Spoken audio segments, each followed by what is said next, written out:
What's up, everybody? It's PB here, and I'm back with another review for Stargirl, Episode 7, Shiv, Part 1. And this was another great episode, and I was thinking about just calling it a good episode, but I'm gonna stick with great.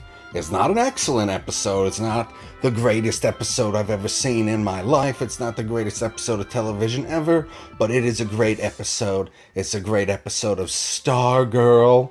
So, welcome everybody. If you're excited to talk about Stargirl, go ahead and hit that like button. If it's your first time here, go ahead and subscribe so you don't miss any videos coming out in the future. You know, I have more reviews about this, and if you haven't been here before, this is how we're going to do it. I'm going to talk about it in general first, and then I will get into some spoilers. So, this episode, it was pretty damn great. And it starts off with Taking Care of Business. That's the song that they're using as the, what do I want to say, soundtrack, as the score, whatever. That's what they're using at the beginning, and it works so perfectly. I don't know who is taking care of that part of this show, but they're doing an excellent job of it. And when the season is over, it would be great to have a Stargirl soundtrack with all of the songs that they use from the season, because it was great. But if you haven't seen this episode, you need to go and watch it, especially if you want to stay up to date with Stargirl, because it's an important episode. More characters are revealed, or more about them is revealed, and we get more backstory on characters that we hadn't gotten before. And everything makes sense. Everything gets explained in the episode, which is nice. And then the stuff that they're setting up to happen down the road continues to be a mystery. Because you don't want everything revealed at once, at least I don't. If you get everything revealed in the episode, then nobody wants to come back for next week. Or after that, and you definitely want to come back for next week, considering this is part 1. Part 2 is going to be released next week. So yeah, this is a damn good episode. You need to go and watch it, unless you just want to stick around for the spoilers that are coming right now, or pretty damn quick right now, because I will go over everything that happened in the episode, talk about it a little bit, let you know what I thought about it, but that's about it. This is going to be your last warning. If you don't want to know about the spoilers, you need to leave right now. You got 3, 2, 1 second left. Now we're getting into it. Yeah, so episode starts off, and we're doing a montage of all of the heroes while taking care of business is planned. Courtney goes into the basement, she grabs the staff, and it's good to see that she's just smiling again. She's like, "It's good to see you, good morning, staff." And I was like, oh my god. Rick is at the murder tree, carving an hourglass into it, which I thought was spectacular. Yolanda is at the school early, working out. She grabs the Wildcat mask out of her bag, and then she's just so damn happy that she's Wildcat. She's got a purpose in life. And then Weirdo Beth is singing karaoke with her goggles in the bathroom, taking care of business. That's what she's singing. That's how they integrated the song into the episode. Like, I love how that stuff comes together. That was great. And then her parents barge in, they're like, "Hey, did you make our lunch? You know, you always make our lunch." She's like, "No, I was busy, I didn't make our lunch. Have a good day." And then she leaves. And I was like, oh, well, I guess that's the end of that. And then Courtney's brother gets home. I'll never remember his name. Maybe I will at some point in the future from his paper route. He's like, "Well, where the hell is everybody? Where the hell is everybody?" And Courtney and Pat come out of the basement. He's like, what are you guys talking about? What are you teaching her? And they each give separate answers for what they're talking about. One said they're going driving. The other one said that it's a class. And he's like, "Well, it's a class about driving." And they're like, "Oh my god." He's like, "Oh, okay, whatever." And then the mom shows up. Barbara walks in and she's like, "You're taking my daughter driving? What's up with that? It'd have been nice if you would have talked to me first." He's like, "Oh man, I guess, yeah, I should have talked to you first. I really should tell you everything." And then Courtney's like, what are you doing? You're gonna tell her everything? And she's like, "What do you mean everything?" He's like, "Oh, well, you're beautiful today." I was like, nice save, Pat. Way to go. Like, yeah, that's what you do with your wife. You just tell her how she's beautiful. That's a good idea. And then we go to the hospital, and Brainwave Jr., Henry, is just standing there looking at her dad, and Cindy's being a bitch in the background. She's like, hey, you want to go to a dance? He's like, I don't care about no fucking dance. Why do I give a shit about a dance? I was like, dude, just go to a dance. You ain't got to be standing in the hospital. What do you think you can do? He's like, well, I think I can wake him up with, I don't know what, but I feel like I can will it to happen. So he knows something's going on in his brain, but he can't figure it out yet. At least, that's what I think. Maybe he can figure it out. I don't quite know yet. Maybe you know. You let me know in the comments down below. And then they get to school. They're walking through the hallway, and the whole JSA, the crew, comes together, and Cindy decides to just plow right through them. They're like, what a bitch. And they're like, oh, Yolanda says she been bitch forever. And Beth like, nah, she used to be nice back in elementary school, and then in the 4th grade, her mom died, and then she became a real bitch, like, overnight. And I was like, oh, well, that's strange. That's real strange. And then they're like, well, what are we doing after school? And Courtney tells the rest of them that, oh, we're getting together, we're going to do some training with Pat. And Beth's like, yeah, JSA, all the way. I don't remember exactly what she said, but like, geez, Rick goes, God, could you say that any louder? It's like, my God, Beth, you need to keep your fucking mouth shut for the love of God.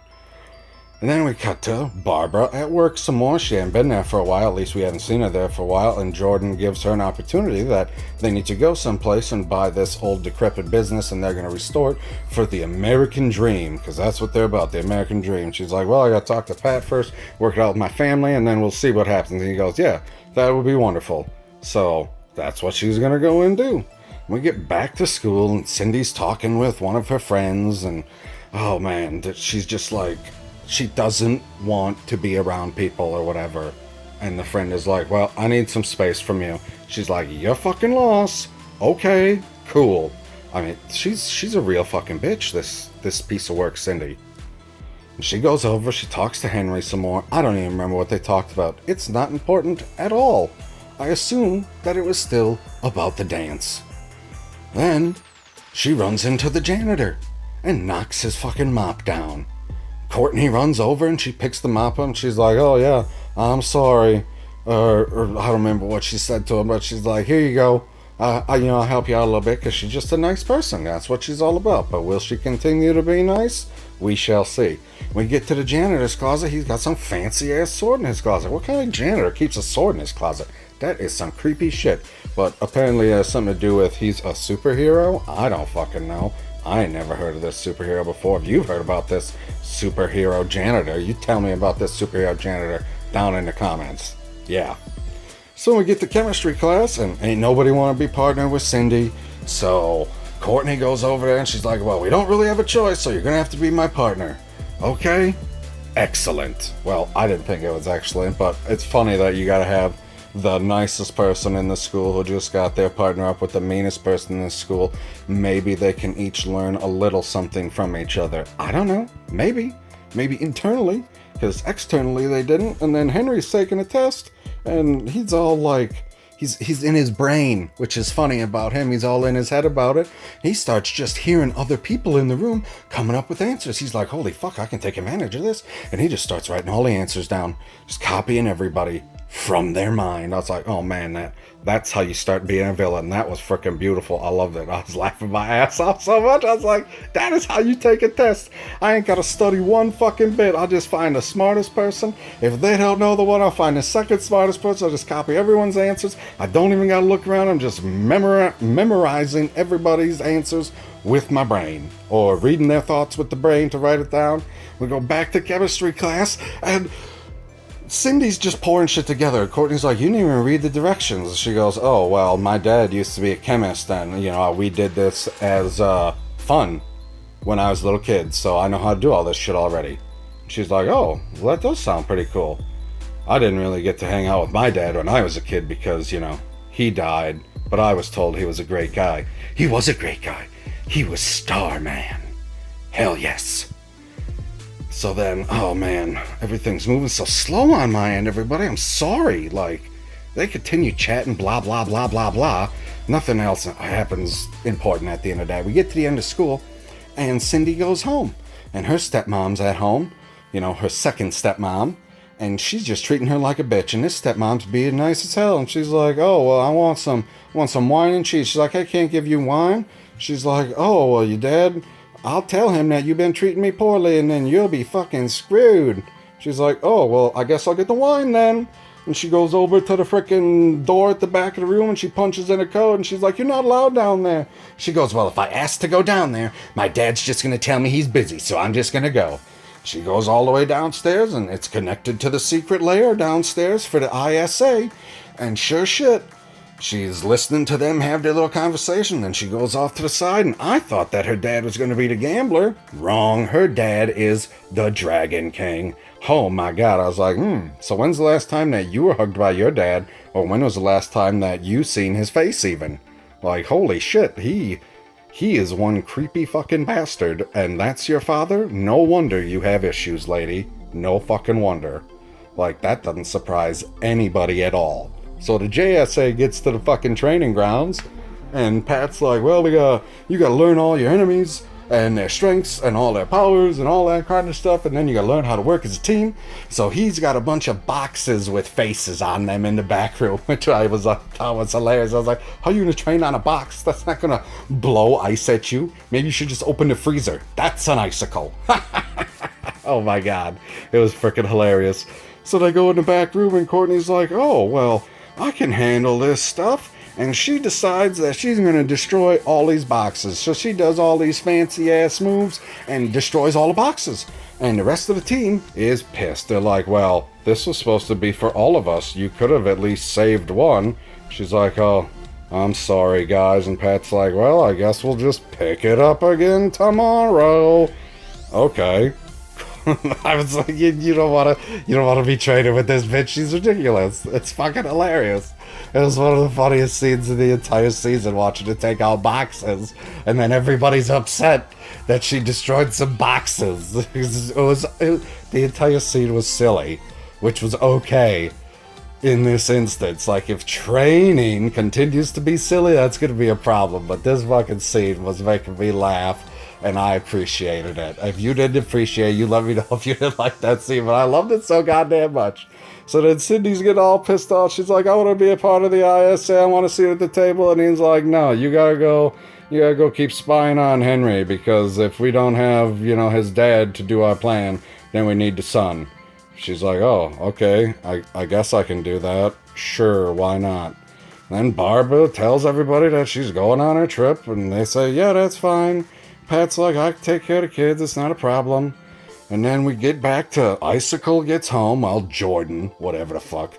And he's talking to his kid, and he's like, the kid wants to ask out Courtney to the dance, but he don't know how. And he's like, well, when I met your mother, I didn't know how to talk to her either. So after months of just going to a park and looking at her like a creep, I went up and talked to her, and I found out that she was creepily drawing me, so we were destined to be together. So why don't you just ask her, son, because maybe she feels the same way about you. And I was like, oh, well, maybe not, considering you are a villain and she is a superhero, whereas your father is a villain, and I'm assuming that his wife, dead wife, whatever, the corpse in the ground, was also a villain, so they got along. Like, you can't be a villain with a superhero. How the hell is that supposed to work? Then we get to the football game. Oh yeah, the football game, because it's supposed to be homecoming, right? That's how it works? Homecoming in the fall? It's been a long time since I've been in school. Whatever. We get to the football game, and Pat, he's like, hey, I need to get some food. Courtney said she doesn't need nothing. She's just watching the principal because she thinks that she's evil. And the kid, the boy, he freaks out on Courtney. He's like, why are you freaking taking all of my dad's time? You don't see me taking all of your mom's time because I don't have a mom. I just deal with it because, yeah, I'm a man. I was like, oh my God. He didn't say I'm a man, but that was the impression I got. He's like, yeah, I just take care of my business, because that's the theme of this episode, taking care of business. Maybe it's not. I don't know. Did the episode have a theme? Maybe. Maybe not. You tell me in the comments below if you think the episode had a theme. Anyway, football game keeps going on. The dad is gone. Courtney gets asked out to the prom. I already fucked it up. To homecoming. So she says, well, I have plans, but I really want to go to dance, so I'll go cancel my plans with Cindy, and then I'll go to dance with you. So she goes and cancels her plans with Cindy, and Cindy's like, well, it's your fucking loss. That sucks for you. Whatever.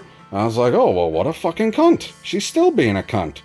So then Courtney decides she's going to follow the principal into the school. Inside of the school, there is another trap door. So Courtney follows her into the trap door. At the same time, well, she suited up before that, so Stargirl, now it's Stargirl, is following her through this trap door in the school. So who follows Stargirl? Cindy follows Stargirl into the trap door, and Cindy knows how everything works downstairs, so she goes down there and she steals the suit. She steals the suit that she was checking out earlier, and she's like, you know what? They were talking about this Stargirl earlier. I'm going to be the one to take her out. Excellent. So Stargirl, she keeps wandering through this labyrinth, which apparently goes under the entire fucking city and connects to everything, and then she wanders her way back into the school. So she just comes out into a random hallway. Cindy comes up behind her. She's got this giant-ass wand cane dragon thing that shoots fire. She's going all over the place with it. Major fucking fight ensues. Oh my god, was it a fight. They start duking it out. They work their way into the gym. They're going jab for jab. Crazy shit all over the place. Someone's torching it. She's using the staff to fire some beam weapons. And then, when you just think that she's, about to get the upper hand, she pulls out her shivs. Oh man, that's why she's called Shiv. She pulls the shiv out and she fucking cuts Courtney. But at the same time, she gets knocked on her ass. So the staff flies out of the fucking building, and Pat's looking around, and it just is kind of hanging out behind a bus, and Pat sees it. And he just follows the staff into the fucking school, right into the gymnasium. And this is the only thing that pissed me off about this episode. And it really pissed me off because it was Pat making this mistake, which didn't make any fucking sense to me at all. Cindy did not know the entirety of the episode at all who Stargirl was. As Pat is running into the gym, he sees Stargirl laying on the floor. Cindy is just getting away, like she's at the other end of the gym, just running out. And as he runs in, what does he yell? He's yelling, Courtney. Courtney, Courtney, Courtney. I was like, are you fucking kidding me, guy? Like, Superhero 101, we learned it earlier in the season. You don't yell names. Why are you not yelling Stargirl running into the room? And he gets all the way in there and he grabs her and she's like down for the count. I don't know exactly all the places she's cut. I thought she was only cut in the hands, but she's laying there, she ain't waking up. And I'm just pissed off at Pat because he was yelling her name out loud. I don't know if there are microphones around. Guaranteed that Cindy/Shiv knows exactly who Stargirl is. If she doesn't, she's fucking deaf. So yeah, great episode, one stupid fucking moment. Doesn't ruin the episode. I can be upset at one moment and still love the episode. But you let me know what you thought about this episode in the comments below. You let me know what you thought about my review in the comments below. Like this video, share this video with a friend. Let me know what I'm doing right, let me know what I'm doing wrong. And until next time, everybody, this is Pop Culture PB, and I bid you adieu. If you are enjoying the content, please hit subscribe and ding the bell for notifications. That way you will never miss an upload by Pop Culture PB.